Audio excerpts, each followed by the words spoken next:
The UN envoy Hans Grunberg arrives at Aden on a second visit during 2 months. Governor of Marib says Houthi rebels will be defeated in the city and in all Yemen.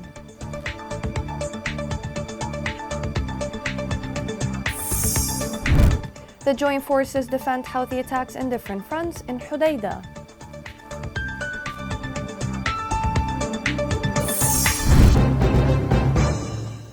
Welcome to Yemen Today TV. This is the English News with me, Shazad Abdelbey.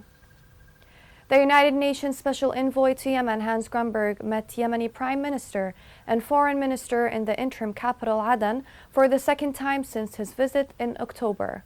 Grunberg met with the Yemeni government members to discuss latest developments in the Yemeni scene, including Houthi escalation in Marib. The Yemeni Foreign Minister bin Mubarak said the meeting with the UN envoy talked over Houthi targeting on civilians in Marib and the international silence over Houthi crimes. The visit of the UN official to Aden is the second since his appointment as Special Envoy to Yemen. Prime Minister Ma'in Abdel Malik met with the United Nations Humanitarian Coordinator for Yemen, David Griesley. The meeting discussed efforts to coordinate relief work and the arrival of aid in light of the continued military escalation of Houthi militia and their targeting of civilians, especially in Marib.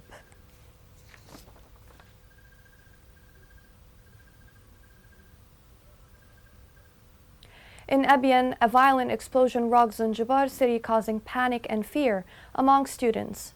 Residents said the explosion was caused by a mortar shell fired from security department and landed in a farm and did not result in any material or human losses.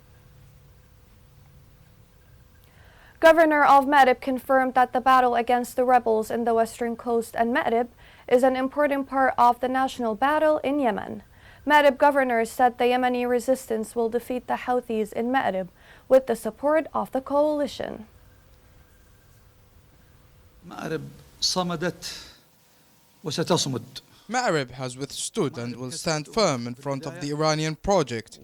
Houthi militia will not reach its goal. Yemenis will see in the coming days what their eyes will recognize. Marib, as it defeated Houthi militia in the beginning, will eventually eliminate this project. Today, with Marib's men, National Army, Yemeni people and coalition who stands all together to repel this intrusive project on the country. The fall of some districts, whether in Al-Bayda, Shabwah or Marib, is not defective, and this is from the nature of wars. War is a debate, and men of these districts who fought the militia will fight them today again, alongside all Yemeni people. We are in contact with all Yemenis at all levels, and I never find anything that prevents me from a brother fighting Houthis, the giant forces, and our brothers who came from Aden, Laht, Abiyan, Hadramaut, Shabwah, and all Yemeni governorates stand by us in the battles now, as they offer their lives for Yemen. We are speaking here about unity. Everyone stands side by side. I can fight on the western coast. If I didn't have a battle in Marib, I would go to fight with Tariq there. And if he wasn't on a gap, I would have told him to come and fight with me. But I am afraid of an opening for Houthis to reach Aden. I am very optimistic, and you will remember what I tell you. Yemeni government troops pushed back Houthi attacks and scored limited advances in areas south and west of Marib.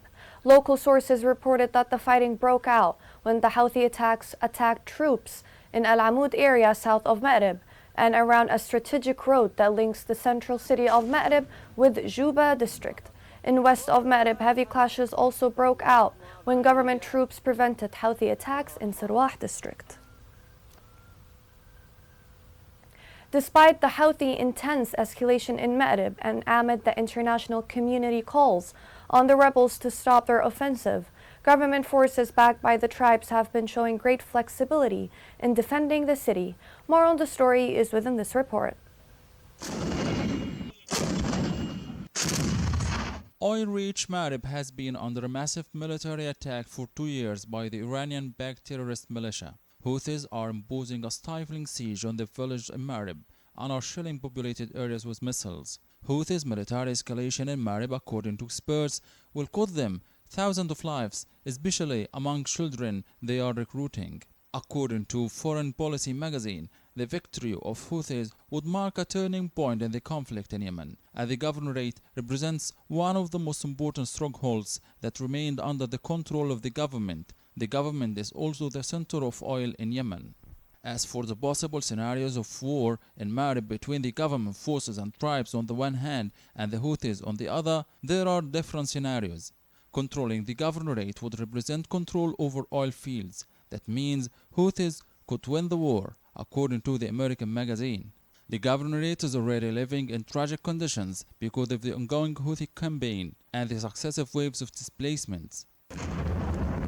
According to experts, the fall of Marib into the hands of the Houthis means controlling the sources of energy in Yemen, as well as controlling routes and lines of communication, since Marib is located in the center of Yemen. Politically, the legitimate government will lose its last stronghold.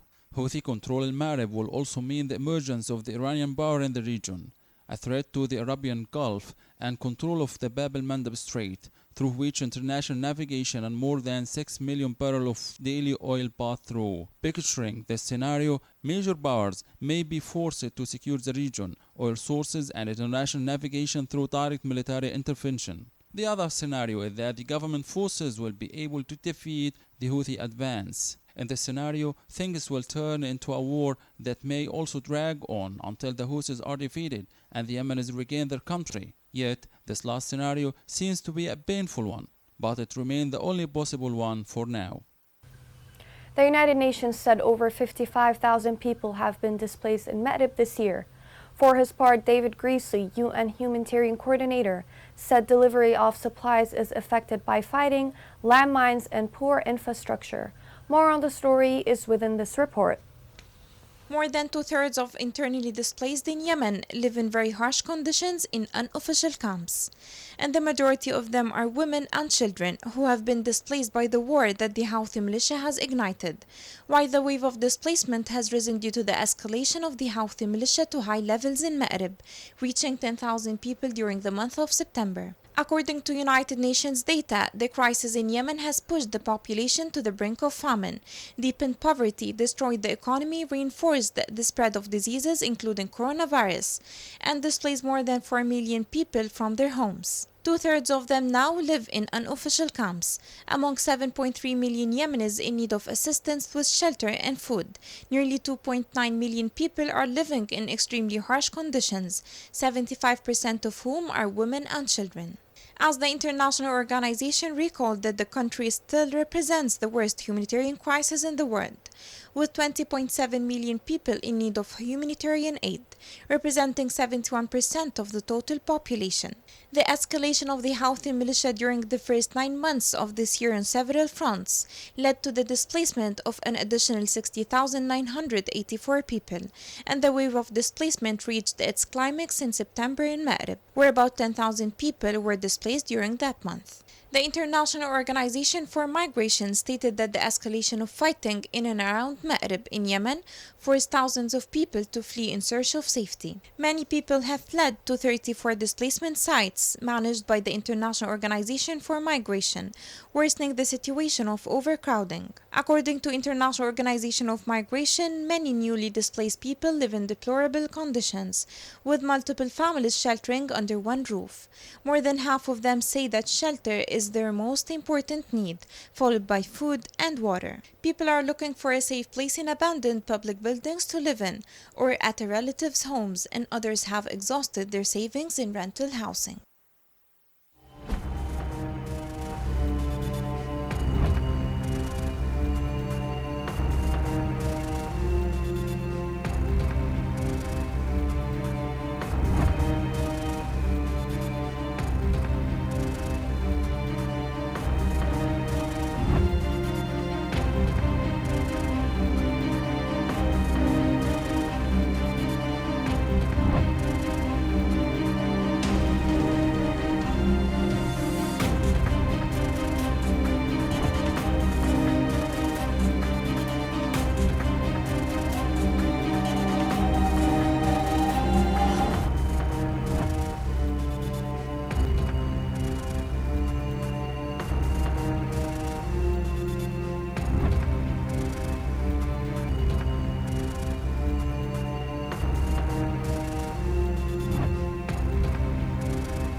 Two Hudaydah, 6 Houthi militants were killed and other wounded in Tuhaita.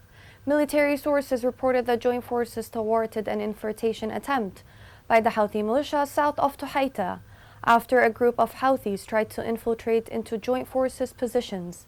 In Jabaliyah, Houthi militia bombarded homes and farms of citizens with heavy mortars and missiles, leaving people in a state of panic.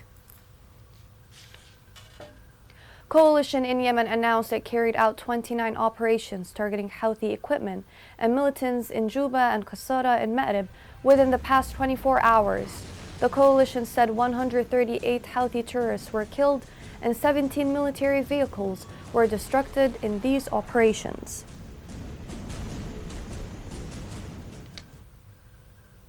Massam Project announced the removal of more than 1,400 mines during the first week of November. The number of mines removed since Massam's operations in Yemen totaled more than 286,000 mines and unexploded devices. Coming next, Baynoun is a story of Yemen history recollected in a countryside museum.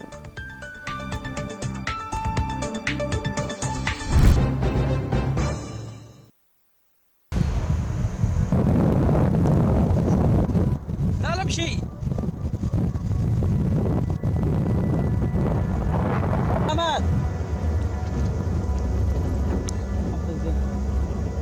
هذا هو محل استهداف الحواث الذين استهدفوا المواطنين وهم نائمين. هذا هو الصاروخ من الساعة 4 ما سمعنا الضربة من الحوثيين في المخيم.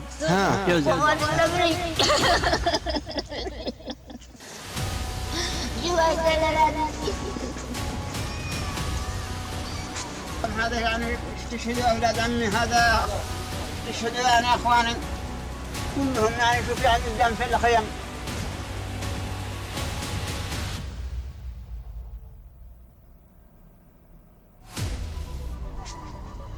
الدم في الخيم يعني في كل مكان، يعني رؤوسهم ما التقوش، الرأس ما التقاش، الرأس ما التقاش. الحمد لله يرحمني.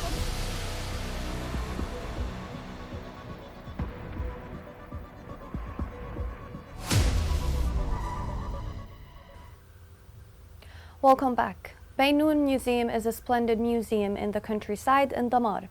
It was established in 1990 and is located in Baynoun, an area rich of its archaeological sites. More on the story is within this report.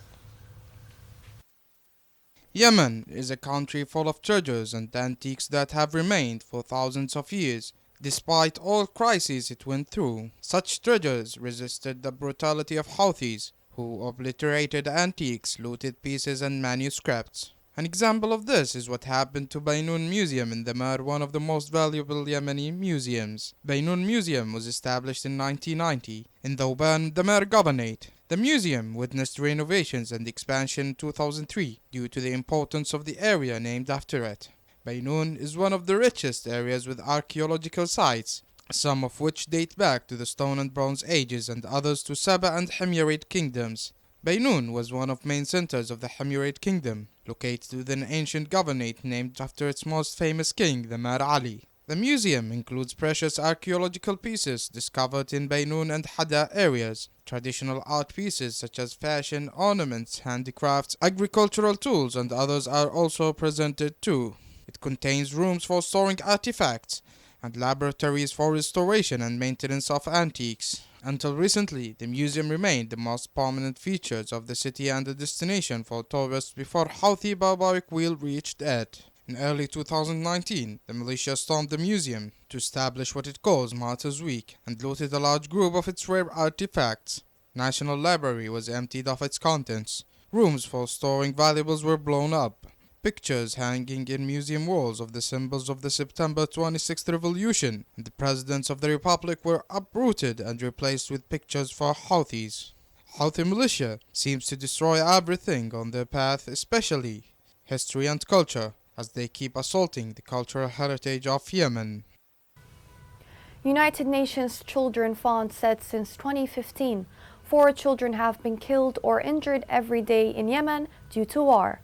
In a recent report by the organization, more than 10,000 children have been killed or injured since the escalation of the conflict in March 2015, equaling 4 children every day. UNICEF indicated the true numbers are likely far higher. Tens of citizens in Aden have organized an angry rally in front of Aden Internet Corp. Protesters accused the corporation of manipulating with their mobile SIM cards accounts. More on the story is within this report. Where's my chip? A slogan and a question carried out by the participants in the vigil in front of the headquarters of AdenNet Communications Company, after this company tampered with the process of selling the SIM cards and not fulfilling the promises that it had made on its official page. Tens of citizens took to the streets, asking AdenNet Company to fulfill their promises towards the people who have registered through the company's official link, and also asking the citizens to stop the brokerage business and selling of SIMs in the black market, which affected a lot of citizens. A SIM card in the black market exceeds 3,000 Saudi riyals. We are surprised from the silence of the Ministry of Communication, government and authorities in Aden towards this company and its blackmailing to citizens. Our demand is to fulfill their obligations to its people. We have registered for days through the electronic link of AdenNet, and unfortunately, we have been waiting for more than 20 days, and still we haven't received any message from them. I know more than 20 to 30 citizens and asked them all. No one has received a message at all from the company, no response at all. Illegal actions that prompted the protesters to raise slogans expressing their rejection of the business of violating the company's reputation and selling the SIM cards on the black market for large sums without supervision or accountability. This service was launched by AdenNet project to distribute SIM card for mobiles, have been advertised on social media, and citizens have registered online for it. AdenNet was specified on the days of registration, and every day it accepts a specific number of registrants. Therefore, they are obliged as a matter of legal and moral commitment to distribute these SIM cards according to the citizens who register through their link. So, if it's limited number of SIM cards, it could have just registered for a few number of applicants who can satisfy the available number of SIM cards they have, but instead it has opened the registration for everyone. Therefore, it's obliged to sell SIM cards to them all and fulfill their promises to people. In the vigil, the protesters confirmed their readiness to file a lawsuit against the AdenNet company and its organizers, stressing that the company ignored their demands and did not pay the slightest attention to them. In the case that AdenNet project violates their obligations towards people, we're ready to sue them, and people have gathered today, started to form a team to file a lawsuit, and we are ready for this. Protests continue and calls for escalation continue to improve the service and fulfill its obligations towards citizens amid the silence of the concerned authorities and the government. Internet have become a resort for Yemenis who have suffered a lot from a 7-year war and its consequences, and their only hope is to be able to communicate to their families or friends, but even this hope seems to be still impossible for them. The International Organization for Migration warned that the health system in Yemen is on the verge of a collapse. It pointed out that millions of Yemenis suffer from lack of health services, especially those who live in remote areas. The IOM warned that women and children are the most affected by the deterioration of health services in Yemen. The National Committee Against Coronavirus announced 12 new cases of the COVID-19 in 5 governorates. Also, 2 deaths were recorded, plus 35 recovered cases. With the current updates, the total confirmed cases are 9,870, including 1,909 deaths and 6,532 cases of recovery. Here's a reminder of the main headlines. The UN envoy Hans Grunberg arrives Aden on a second visit during 2 months. Governor of Ma'rib says Houthi rebels will be defeated in the city and in all Yemen.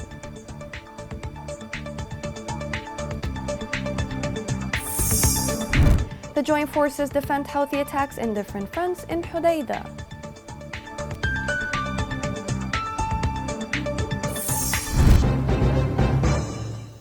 This is the end of the news. Thank you for watching.